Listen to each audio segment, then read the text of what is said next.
It was one of those autumn evenings in London when the air feels older than time, soft, golden, and a little sad. The leaves outside Buckingham Palace danced in slow circles, as if nature itself was whispering goodbye. Inside, in her private chamber, Queen Elizabeth II lay quietly on her bed, a silk blanket drawn to her chest, her eyes watching the soft glow of the fireplace.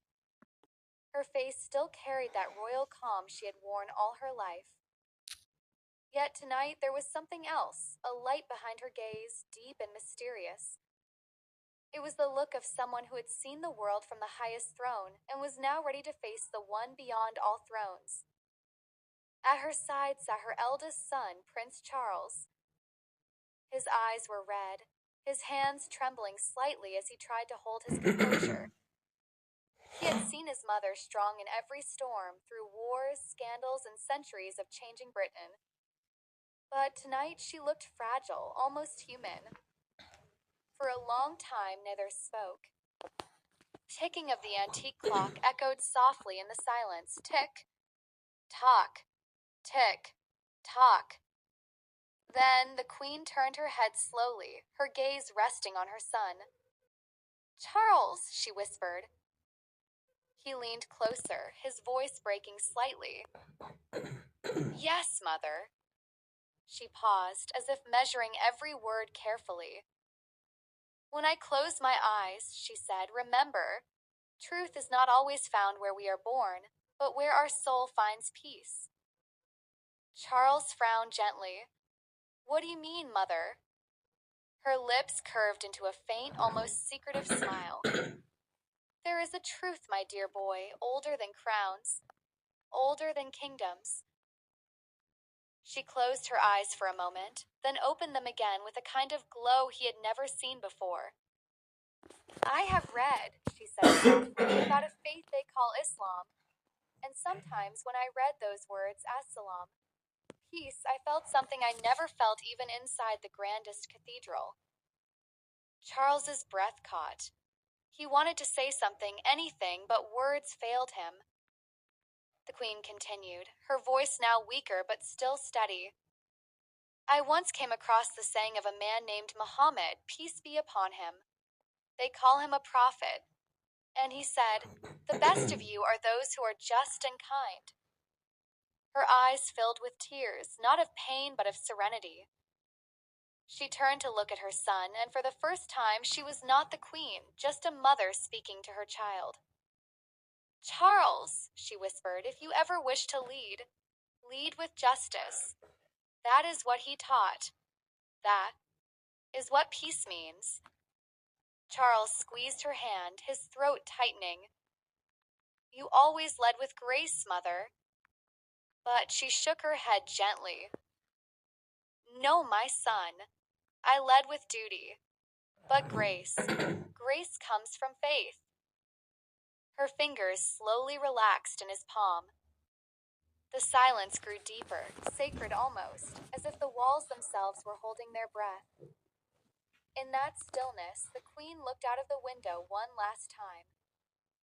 The sun had set completely, leaving behind a soft hue of purple over London.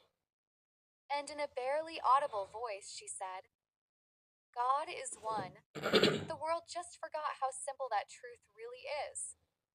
Then her lips curved into a faint smile. And the room, once filled with the weight of crowns and centuries, was now filled with nothing but peace.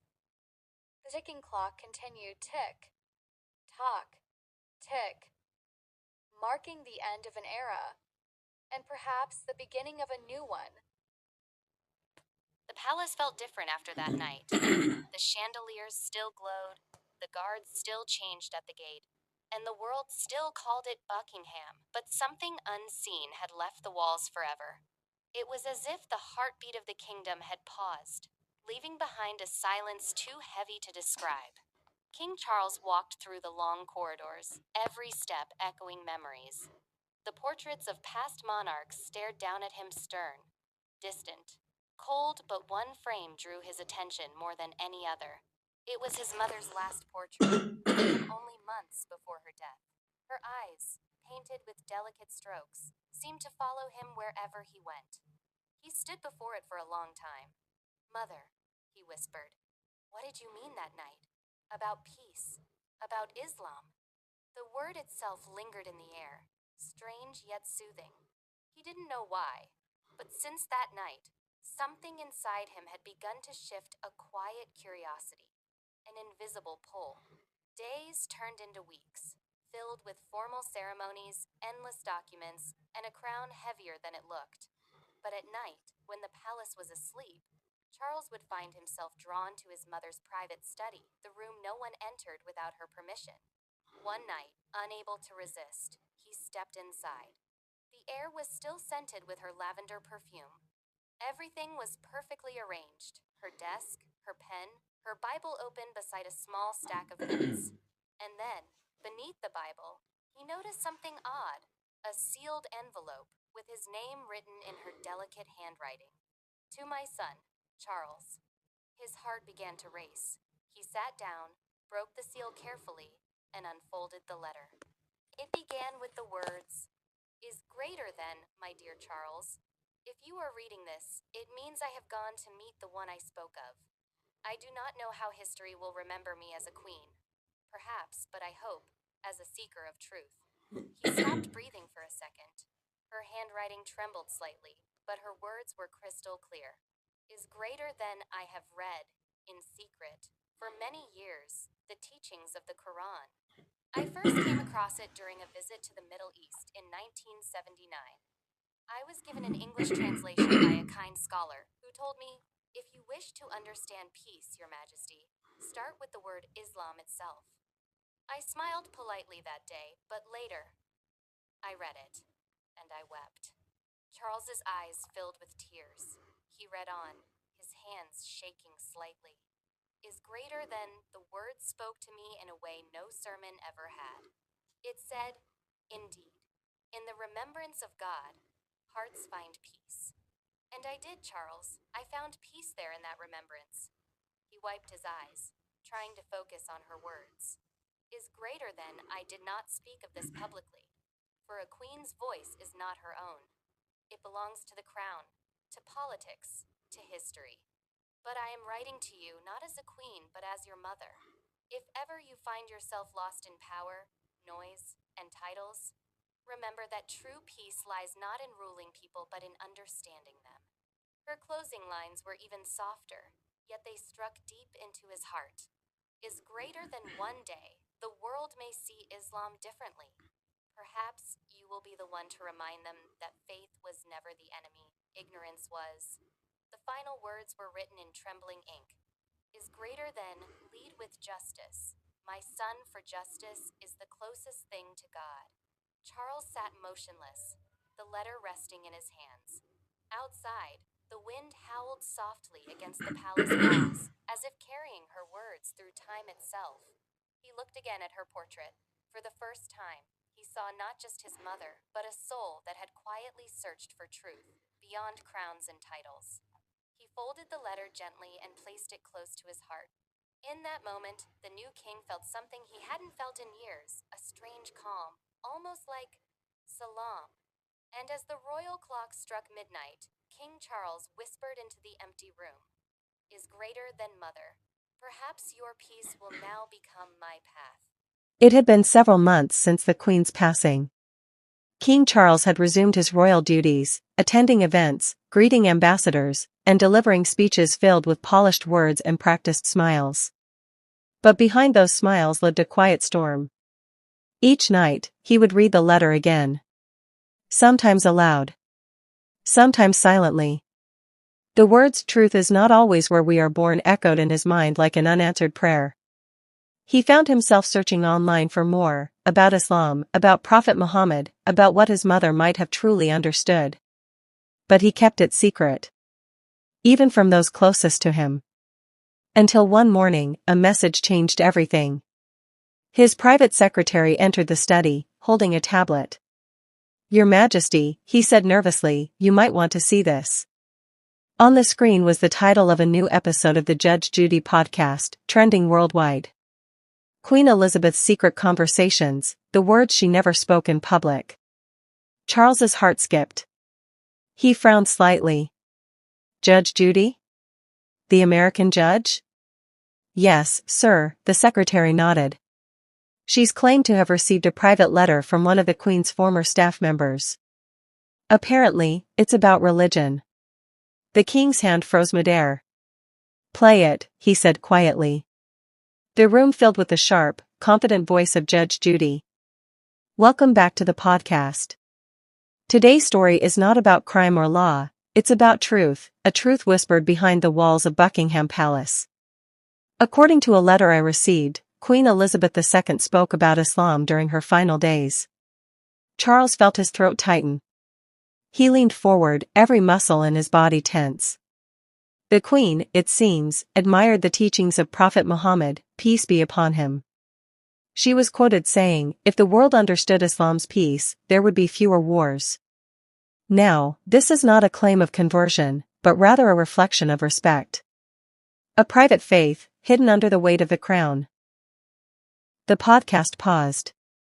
Judge Judy's tone softened, something rare for her. And I'll say this, in all my years of judging, I've seen power destroy truth. But sometimes, the most powerful people carry the deepest faith, quietly. Charles closed his eyes. He could almost hear his mother's voice again. The podcast continued, quoting a part of what sounded eerily familiar. She once told a close aide, "Islam reminded me of the discipline that royalty demands, but with love, not fear." Tears welled in the king's eyes. He knew those words. They were from her private journals, the ones she kept locked away. After the episode aired, chaos followed. Every news channel picked up the story. Headlines screamed across the world. Did the Queen secretly admire Islam? Buckingham's hidden faith? Judge Judy exposes the Queen's spiritual secret. The palace phones didn't stop ringing for hours. Officials debated whether to deny, ignore, or investigate. But Charles stayed silent. He simply turned off the television and walked out into the palace garden, the same place where he had once walked with his mother as a boy. The autumn leaves crunched under his shoes. He looked up at the sky, whispering, "So now the world knows, Mother." Maybe, it was meant to be. For the first time, he didn't feel fear, only relief. It was as if his mother's words had finally found their way into the open, carried by fate itself. That night, when the world argued and speculated, King Charles opened the Quran translation that had been left in her study. He turned to the verse she had underlined in soft blue ink. Indeed, in the remembrance of God do hearts find peace. Surah Ar-Raid, 13:28. He read it again and again, until the words began to live inside him. Outside, the city of London buzzed with gossip, cameras, and noise. But inside the palace, for the first time in years, a king was quiet, completely quiet. And somewhere in that silence, he felt what his mother must have felt. Not fear, not power, but peace. Real, unshakable, eternal peace. Months had passed since the podcast stormed the world. Palace advisors had released cautious statements, calling the rumors deeply personal and unverified. The media eventually moved on, but the echo of the Queen's hidden faith never left King Charles's heart. Something inside him had changed. He began to wake up earlier, long before sunrise, sitting by the same window where his mother used to read. He would watch the first light of dawn break over the city, painting the sky in shades of gold and rose. And every time, he felt that same word come to mind. Peace. Or, as his mother had whispered, As-salam. He had started reading quietly, books, scriptures, articles, everything about Islam that he could find. Not as a king searching for politics, but as a soul searching for truth. The more he read, the more something began to soften inside him. The words "there is no God but God" resonated not as a statement of religion, but as a realization that everything powerful, everything beautiful, returns to one. One evening, while watching the sunset over the Thames, he said to himself. She knew it all along, she just couldn't say it. A few weeks later, an official visit was planned to the Middle East, a diplomatic tour through Jordan, Saudi Arabia, and the United Arab Emirates. The trip was meant to strengthen cultural relations, but for Charles, it felt like destiny calling. When he arrived in Amman, the air was warm and gentle, filled with the distant sound of adhan, the call to prayer. He stopped. The sound moved through the streets, over rooftops, through his heart, simple, pure, timeless. He turned to his aides and said softly, "Do you hear that? It's not just a call to prayer, it's a call to peace." The next day, he was invited to visit an old mosque, centuries old, filled with light filtering through stained glass. As he entered, he removed his shoes, feeling the cool marble beneath his feet. There was no crown here. No cameras. No formality. Just silence and presence. A gentle voice greeted him, an elderly imam with eyes full of wisdom. "Welcome, Your Majesty," he said kindly. "Would you like to sit?" Charles nodded, and the two men sat together on the floor. For a long moment, neither spoke. The only sound was the faint echo of a verse being recited in the distance. Finally, the imam said, "Your mother once asked about peace. She said she wished to understand it, not as a ruler, but as a human being." Charles looked up in surprise. You met her?" The imam smiled softly. "Only once. Many years ago. She asked me one question: what makes a heart truly rest? I told her, remembrance. And she wept." Charles felt tears rise in his eyes. "She told me the same, in her final words." The imam nodded gently. "Then perhaps her journey is now yours." They sat in silence again, not as king and cleric, but as two souls remembering the same truth. As Charles left the mosque, the sky was glowing orange, the evening call to prayer beginning again. He paused at the door, looking back one last time. And in that moment, he understood something his mother had written long ago. Grace comes not from duty, but from faith. When he returned to London, he carried with him no souvenirs, no political treaties, only a small, worn copy of the Quran that the Imam had given him. On the first page, a note was written in Arabic and English. "Peace is not found in power. It is found in surrender, to the One." That night, in the quiet of Buckingham Palace, King Charles placed the Quran beside his mother's Bible. He stood between them for a long moment, then whispered, "Mother, I understand now. The truth you found was never yours alone. It was meant for me too." He looked out of the window, where the moonlight spilled gently across the garden, the same moon that once shone on his mother's final night. And as he closed his eyes, he felt something he had never felt before. Not the weight of the crown. Not the fear of history. But the presence of peace. As-salam.